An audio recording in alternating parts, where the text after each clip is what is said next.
नमस्कार दोस्तों, स्वागत है आपका हमारे चैनल भक्ति कथा हिंदी में। आज हम आपके लिए लाए हैं सावन सोमवार व्रत की पौराणिक कथा। सावन मास में सोमवार का व्रत रखने से भगवान शिव और माता पार्वती की कृपा प्राप्त होती है। तो आइए सुनते हैं इस व्रत की कथा।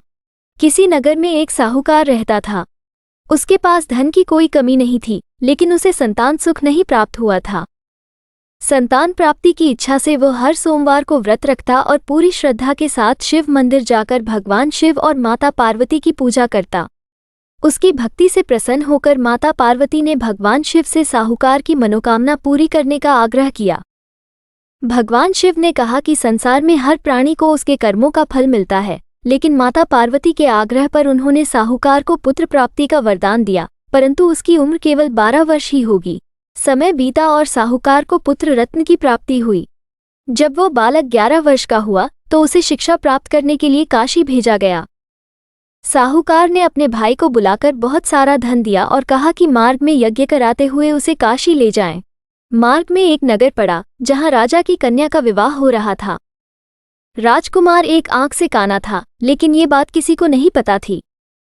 राजा ने साहूकार के पुत्र को राजकुमार बनाकर विवाह करा दिया।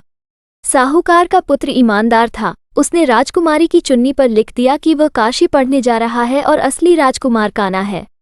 राजकुमारी ने यह बात अपने माता पिता को बताई और उसे विदा नहीं किया गया।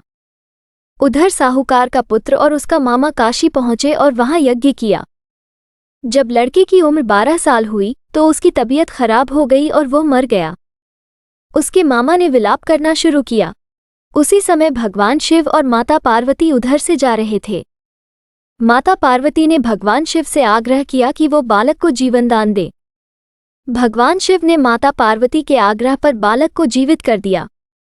शिक्षा पूरी करने के बाद बालक अपने मामा के साथ घर लौटा। साहूकार और उसकी पत्नी अपने पुत्र को जीवित देखकर अत्यंत प्रसन्न हुए। भगवान शिव ने सपने में आकर साहूकार से कहा कि उसके सोमवार व्रत करने और व्रत कथा सुनने से प्रसन्न होकर उन्होंने उसके पुत्र को लंबी आयु दी है। इसी प्रकार जो कोई भी सोमवार व्रत करता है या कथा सुनता है, उसके सभी दुख दूर होते हैं। धन्यवाद दोस्तों।